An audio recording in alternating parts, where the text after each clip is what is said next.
Hey everyone, it's Barbie Jane, and I just want to say thank you so much for watching today's video where we are talking about change management. Now, change is such a hard thing to do no matter if it's in a personal or a professional aspect. But in this video, I'm going to make sure that I give you some tools so that you can manage change just like a pro. Let's talk about what is change management. Before we get into that and why it's such an important thing, we want to talk about change. Change is such a hard thing to deal with because a lot of times when we have changes in a personal or professional aspect, people are worried. There's so many unknowns, and so oftentimes people are very resistant to making changes. But when we think about change management is a tool and a practice or skill that we work on so that as change happens, we are able to reduce resistance of the people that we are implementing to. Also, we want to ensure that when a change happens, we have increased engagement, meaning everybody is on board, everyone is wanting to make the change, and they have this word called the buy-in. We want to ensure that in change, we also manage that piece. And lastly, with change management, we want to always make sure that we increase the success rate.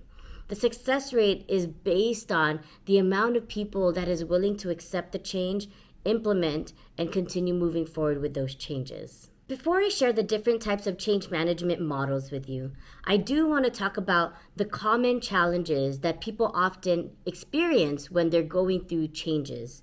The first one is resistance to change. Now, this is such an important thing because oftentimes, like I shared earlier, when change happens, people are very, very resistant. They don't want to make any changes because there's so many unknowns. There's so many things that we don't understand. And if we don't understand why it's even important, oftentimes people will not have a buy-in, or people will not be able and will not want to make those changes. Second, the next common challenge is poor communication. When people don't understand why a change is happening, they often are left confused and wondering what's its importance and why does it even matter. So if we want to break away and make sure that change is happening and accepted, we want to ensure that everyone is communicating completely and thoroughly and transparently. So poor communication becomes such a big issue and to why change does not occur. Next is the lack of leadership support. And so whenever change happens, we want to make sure that, again, everyone is involved, and that starts from the very, very top. Whenever you see leaders who are not bought in and speaking negatively of the change, oftentimes the other people in that team will have that same reaction.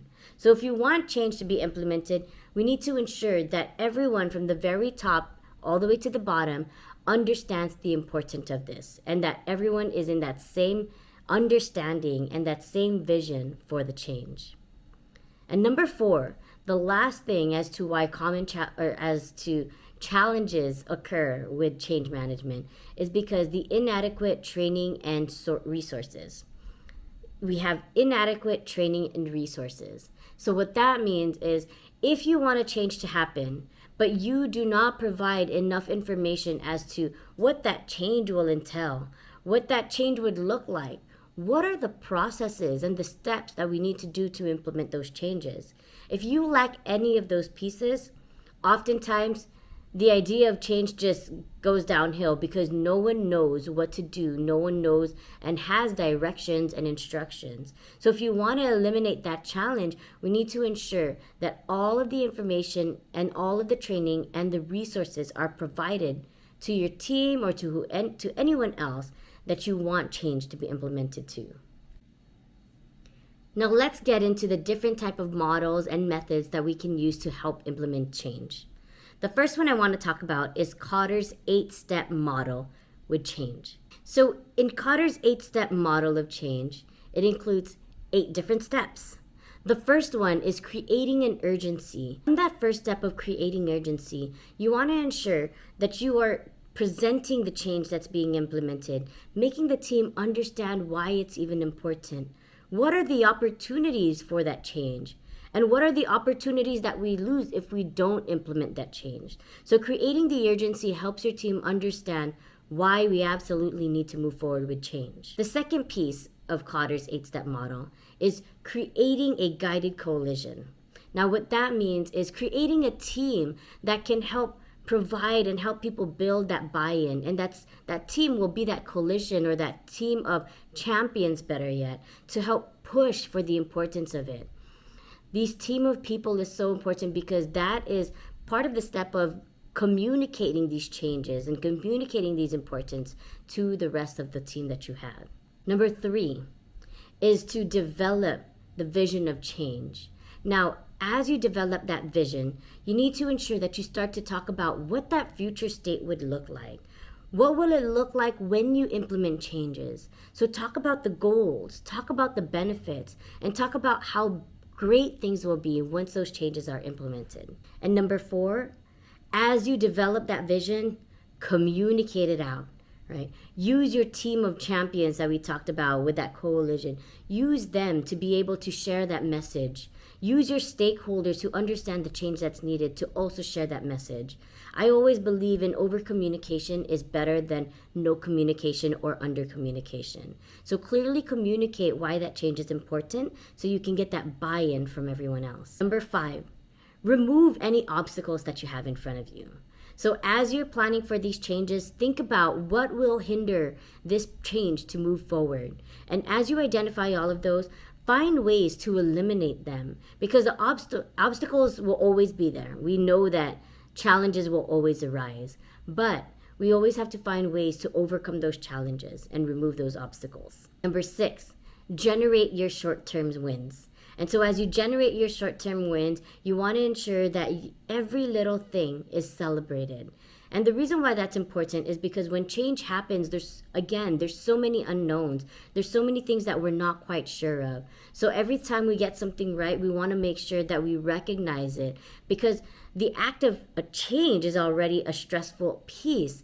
And so you want to make sure that nothing else, no obstacles is going to stop that success or stop that excitement, right? Or bring everyone back. And so every small win, you want to make sure that you celebrate it. Number 7, consolidate your gains. So what this means is pretty much every small win leads into this big milestone, right? And as you're planning with those changes, you want to make sure that you hit these milestones because it actually provides you 2 things. 1, it hits your mark and saying that you're on target to complete these changes that will be happening. And 2, as you reach bigger milestones, now you're not just celebrating smaller wins, you're also celebrating big wins. And then number 8, anchor those changes in your culture. That means even after you implement, you want to make sure that you continuously champion and strive for this change that has already occurred. Make it a part of the business and not just an action that you just completed. Bring it into your culture. Make sure that everyone from top to bottom practices these changes that were just implemented. You want to make sure that change management is successful with a lot of your teammates being able to adapt to these changes. Now, in addition to Kotter's 8-step model, I do want to introduce to you another model which is called ADKAR. Now, ADKAR is 5 different elements which stands for awareness, desire, knowledge, ability, and reinforcement. While I'm not going to go through each one in depth, I'm just going to tackle each of these acronyms. With awareness, you want to make sure that you recognize the need for change. With desire, you want to ensure that you have the drive and you have participants and you as well are willing to make some changes. Knowledge, that includes understanding how these changes are going to be made. Ability, now you want to ensure that you know how you're going to make these changes, how you're going to implement these changes. What are the skills and behaviors that needs to be made when it comes to ability? And lastly, it's reinforcement. How do you reinforce or enforce those changes? But more importantly, as you reinforce, you want to ensure that those changes are sustainable and continue on. Now that we understand some models that we can implement when we make changes, I want to talk about what are the best practices that we can start to use as we manage those changes. So the first one is communicate early and often. Again, I always believe that over-communicating, full transparency is always better than under-delivering, under-communicating, and having no communication at all. Communication is so important, and transparency is such an important thing when it comes to change, because people want to understand, why do we need to make these changes? Why is it important? Why does it matter to me? And sometimes we make changes to things that are not broken. And if that's the case, we want to always understand, and we want our team to understand why the change is important. Secondly, you want to engage your stakeholders.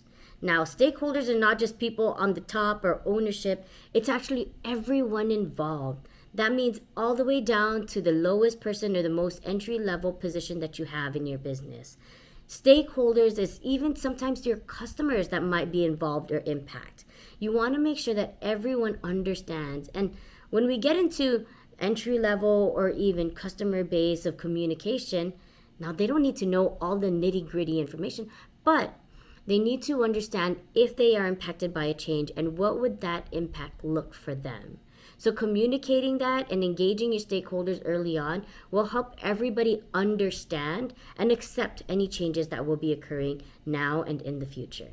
Number 3, as a best practice, you want to make sure that you have the best training and support that you need for the team.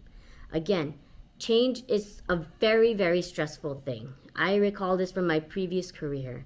And if you do not provide the materials, the training, and the support that is needed in order to make the changes, oftentimes it'll be very, very hard to implement, and sometimes never even implemented, because you don't have the rest of the team involved, or you don't have the stakeholders willing to make those changes. And number 4, as a best practice, celebrate those small wins. Make sure that every small win is celebrated, because that little celebration gets everyone motivated to take the next step of the challenge. And as you get to that next big step or multiple wins, you want to make sure celebrate that milestone. And as I close this video out, the best tip that I can give you as you're going through changes and managing change is to always ask yourself, have I clearly communicated why this change is happening?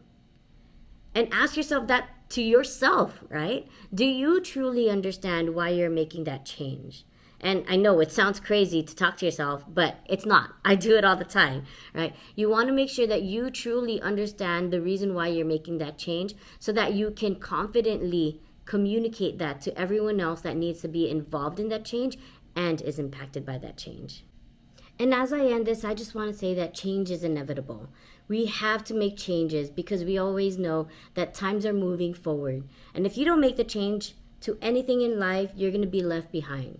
So let's continue to make changes. Let's be acceptable to changes. And let's be open to the changes that might occur, because we want to continue to move forward. Thank you, everyone. It's Barbie Jane again. And I just want to say, I hope I see you in your next video. And if you have not done so, please like and subscribe. I'll see you later. Bye.